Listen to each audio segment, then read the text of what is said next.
The silver locket hit the bottom of the champagne bucket with a muted clink, instantly submerged in ice and condensation. It was a vintage piece, delicate, tarnished with age, and it held the only surviving photo of our mother before the sickness took her beauty. I had spent 6 months tracking it down from a collector in Oregon, 3 months having the hinge repaired, and a lifetime waiting to give it to my sister, Alyssa. Tonight was her brand launch gala. The room smelled of expensive lilies and ambition. Alyssa stood surrounded by her entourage, wearing a dress that cost more than most people's cars, holding a crystal flute of vintage brute.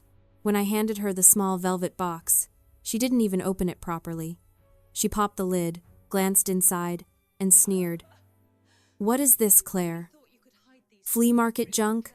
she asked, her voice pitched high enough for her investors to hear.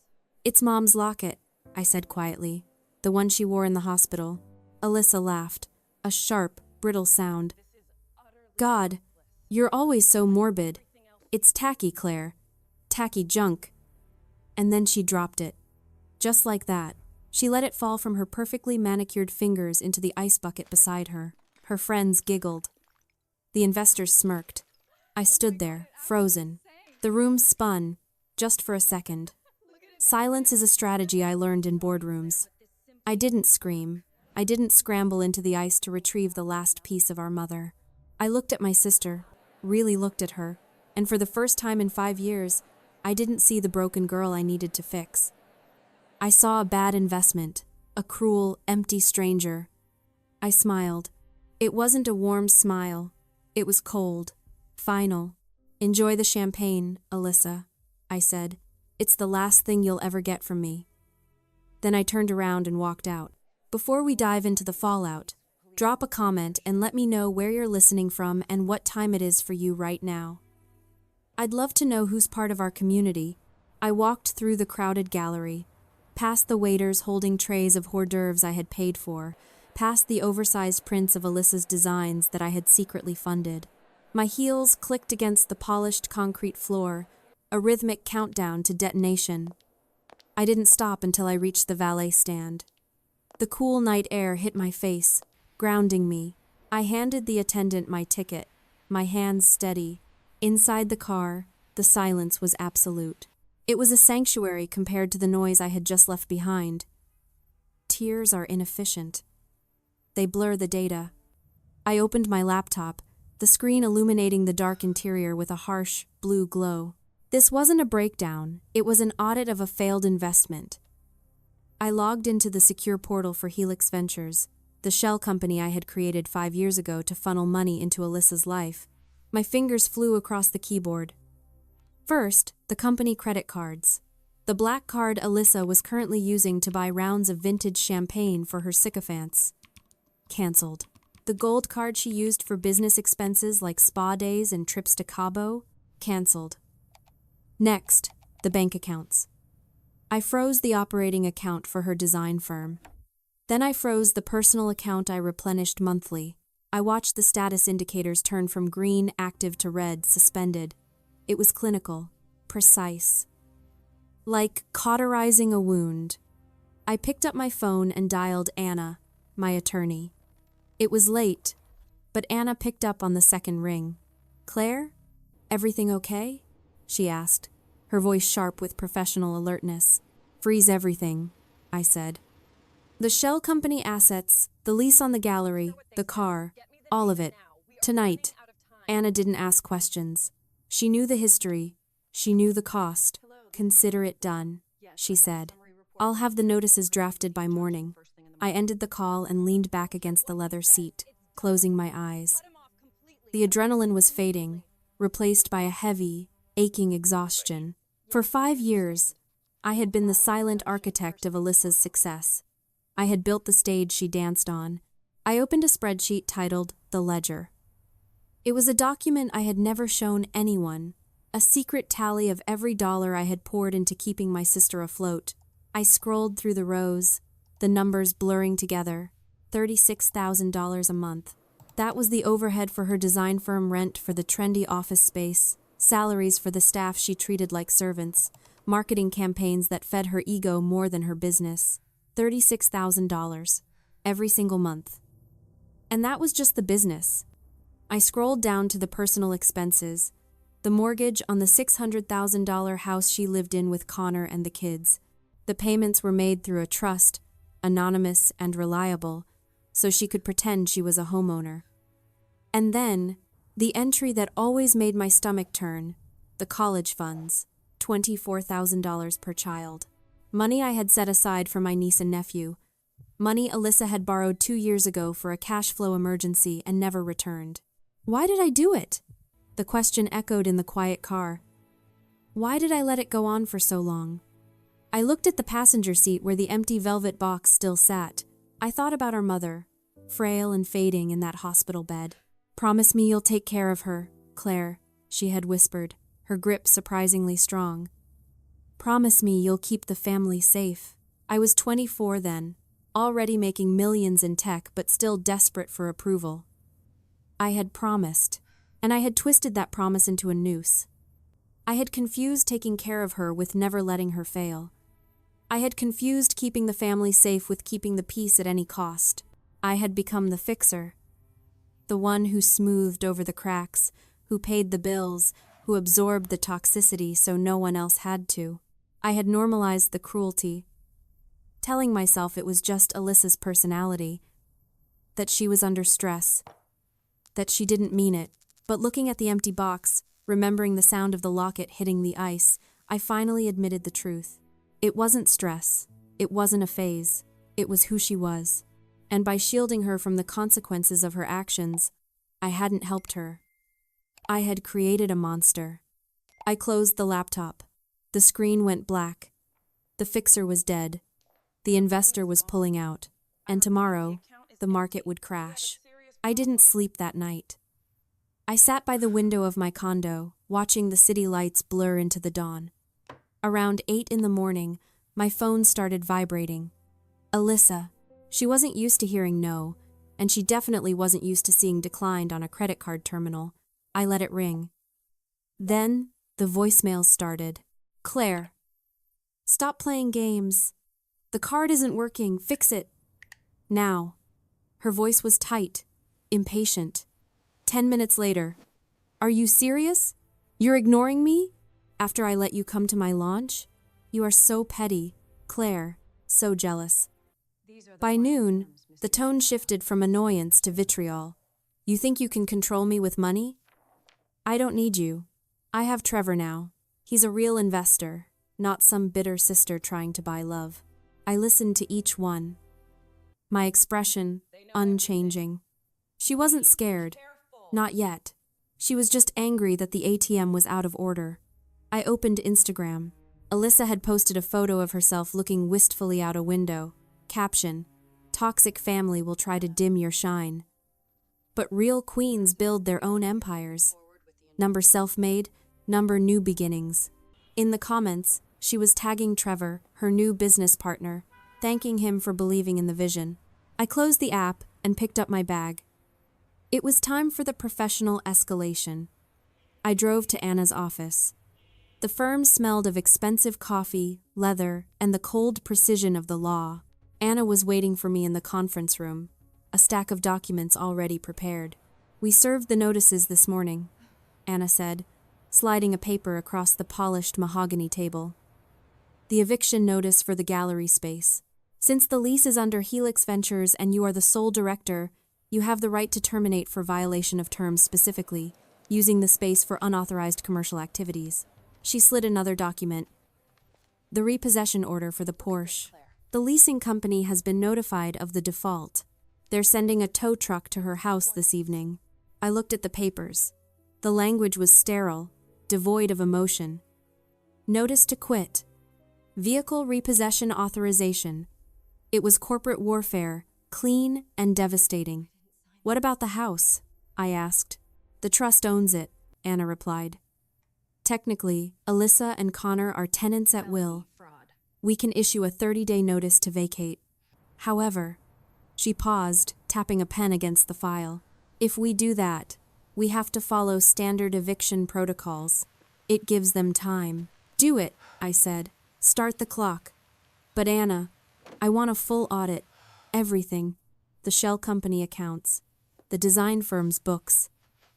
Everything she's touched in the last 5 years. I want to know exactly where every cent went. Anna nodded, making a note. We'll have the forensic accountants on it by afternoon. I walked out of the office into the bright, harsh sunlight. My phone buzzed again. A text from Connor this time. Claire, what's going on? The credit card for the grocery delivery was declined. Alyssa is freaking out. Please call me. I stared at the message. Connor was a good man, a talented architect who had been beaten down by Alyssa's demands until he was just a shadow in his own home. He didn't deserve this, but he had also stood by and let it happen. He had enjoyed the house, the car, the lifestyle, never asking too many questions about where the money came from. I left the message on read. Saving him wasn't in the budget anymore. He had to see the cage for what it was. And the only way to see the bars is when the door slams shut. I spent the next 2 days in the war room we had set up in Anna's firm.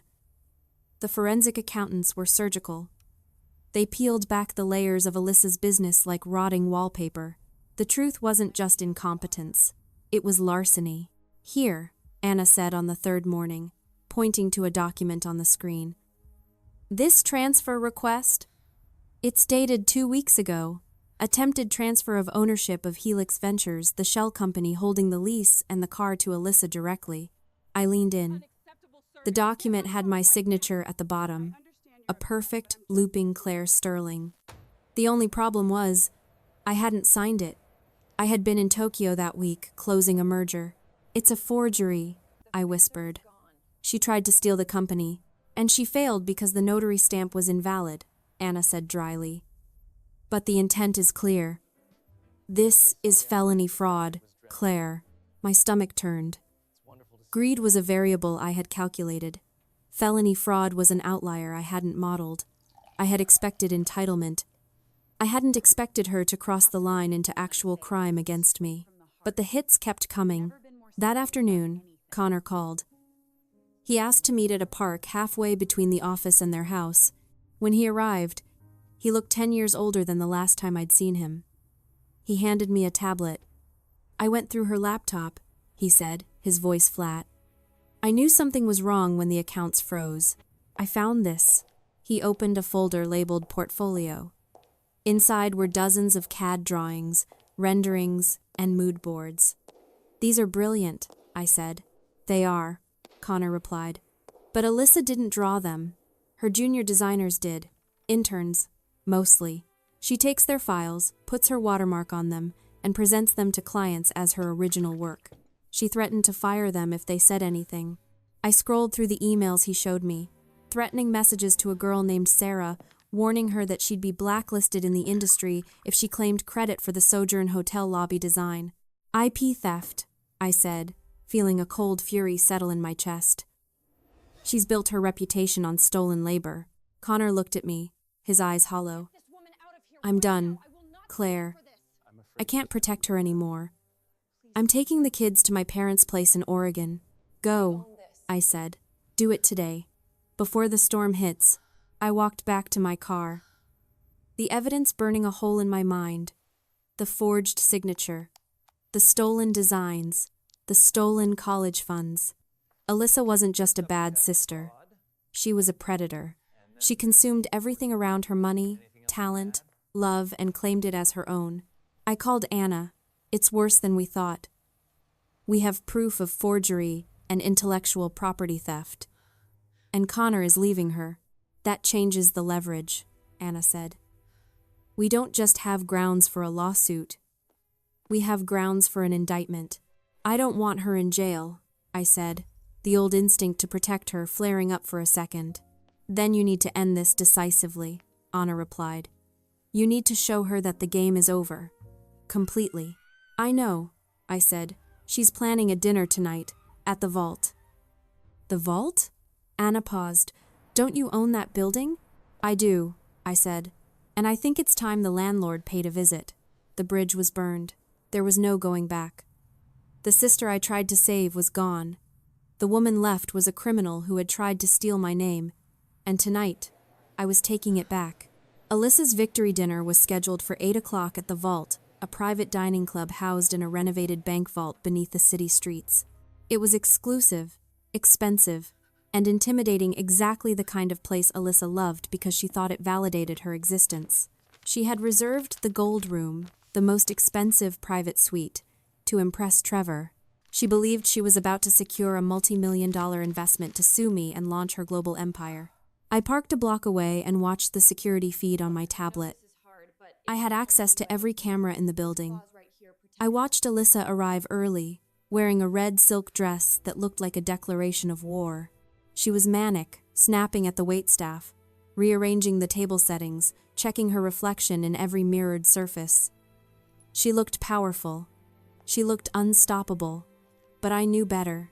Watching her through the grainy camera feed, I finally understood the architecture of her arrogance.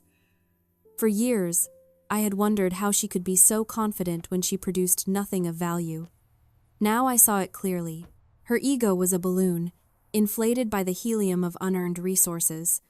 The money I gave her wasn't just currency, it was narcissistic supply.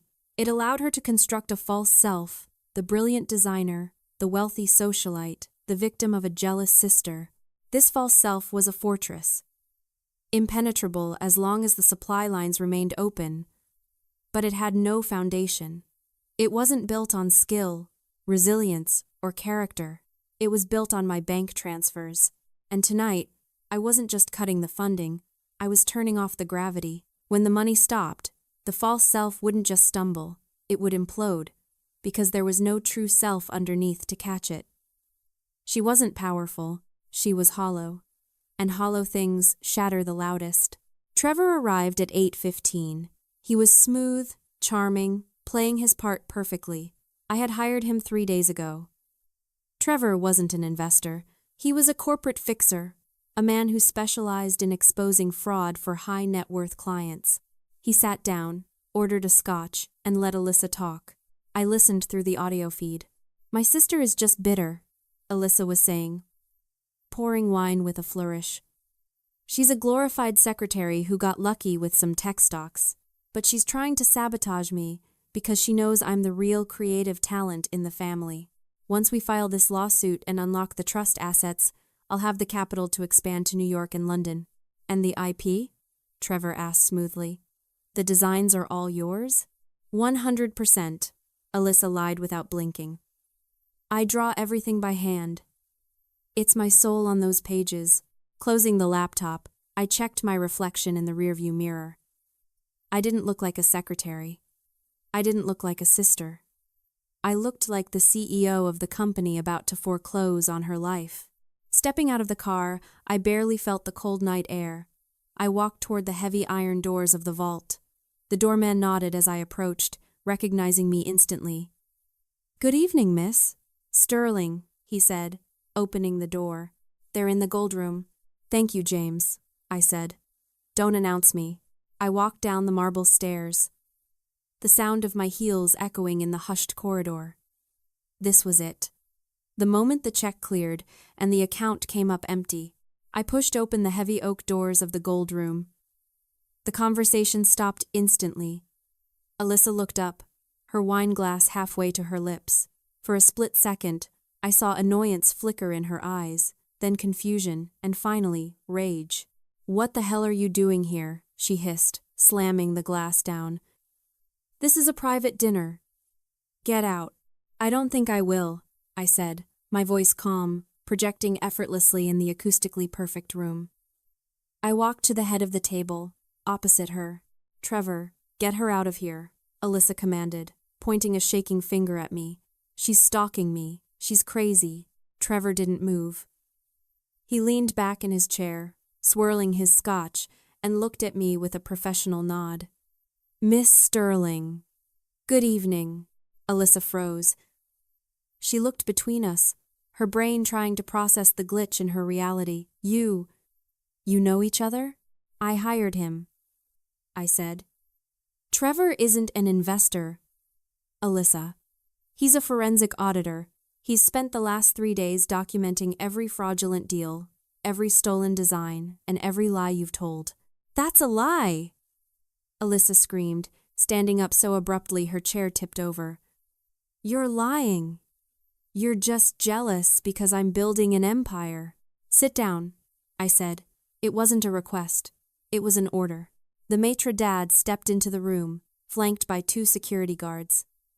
Alyssa turned to him, her face twisting into a desperate, imperious mask. "You! Throw this woman out! She's trespassing!" The maitre d' looked at me, then back at Alyssa. "I'm afraid I can't do that, Miss Sterling," he said politely. "Claire owns the building." "And the club." Alyssa's face drained of color. She looked at the walls, the chandeliers, the expensive art she had been admiring all night, realizing for the first time that she was standing inside the belly of the beast she hated. You own the vault?" she whispered. "I own the holding company that owns the real estate group that owns the vault," I corrected. "I also own the lease on your gallery." "Or I did. Until I evicted you this morning." I pulled a small recorder from my purse and placed it on the table. "And this," I said, pressing play, "is the end of your career." The recording filled the room. It was Alyssa's voice, clear and arrogant, talking to her assistant. "Just trace Claire's signature from the old birthday card. She never checks the filings. Once the transfer goes through, I'll own the shell company, and I can liquidate the assets before she even notices." The silence that followed was suffocating. Trevor picked up his folder. "Attempted grand larceny, forgery, and wire fraud," he listed, his tone conversational, "plus the IP theft from your staff. We have affidavits from Sarah, Michael, and 3 interns." Alyssa looked at Trevor, then at me. Her eyes were wide, panicked, like an animal caught in a trap. "Claire, please. You can't do this. I'm your sister." "My sister?" I asked, walking around the table until I stood right next to her. "My sister died the day she decided to steal my name. You're just a thief who wears her face." Outside the window, flashing amber lights cut through the darkness. A tow truck was backing up to the curb. Alyssa turned to look. She watched as the hook was attached to the bumper of the Porsche she had driven here, the car she thought she owned, the symbol of her status. "They're taking my car," she breathed. "My car," I corrected. "And now, I'm taking back the rest." I reached for her clutch, which was sitting on the table. Alyssa tried to grab it, but I was faster. I opened it and pulled out the silver locket. It was heavy in my hand, cold and tarnished. "You don't deserve to carry this," I said.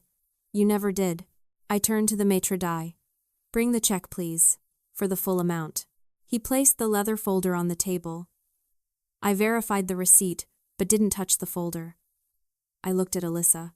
"You wanted to be a big shot," I said. "Big shots pay their own bills. It's $6,000, Alyssa.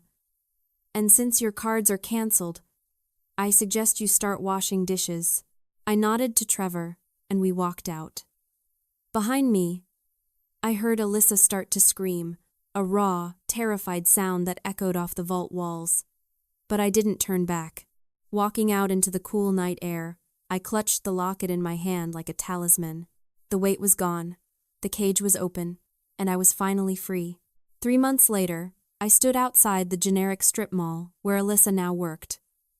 It was a discount clothing store, the kind where everything smelled of plastic and fluorescent lights.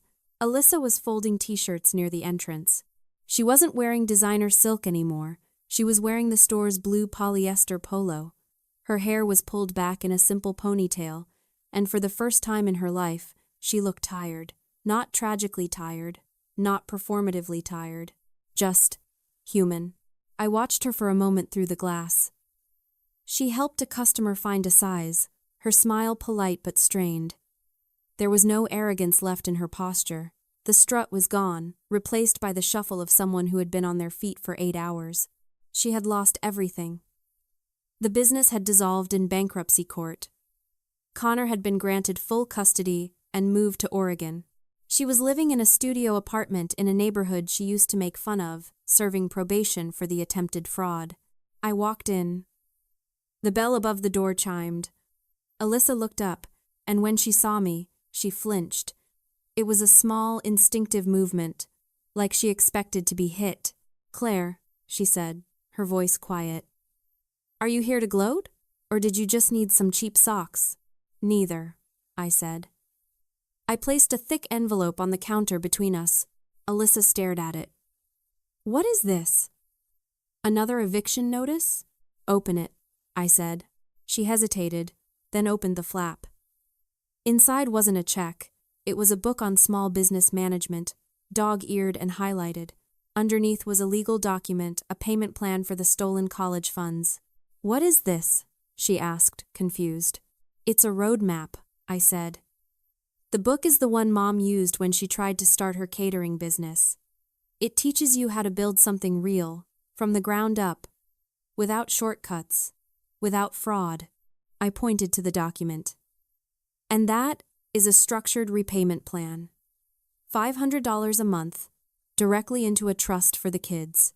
If you miss a payment, the interest triples. But if you make every payment for 2 years, I'll match the remaining balance." Alyssa looked at me, her eyes filling with tears. "Why?" she whispered. "After everything I did, why?"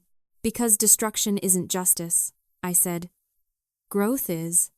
You wanted to be a boss, Alyssa? You wanted to build an empire? Prove it. Build something that doesn't collapse when the wind blows. Build a life where you pay your own bills and earn your own way." I reached into my pocket and pulled out the silver locket. I placed it gently on top of the book. "And this. You can have this back when the last payment is made. Not a day sooner." Alyssa touched the locket, her fingers trembling. "I'm sorry," she choked out. "Claire, I'm so sorry."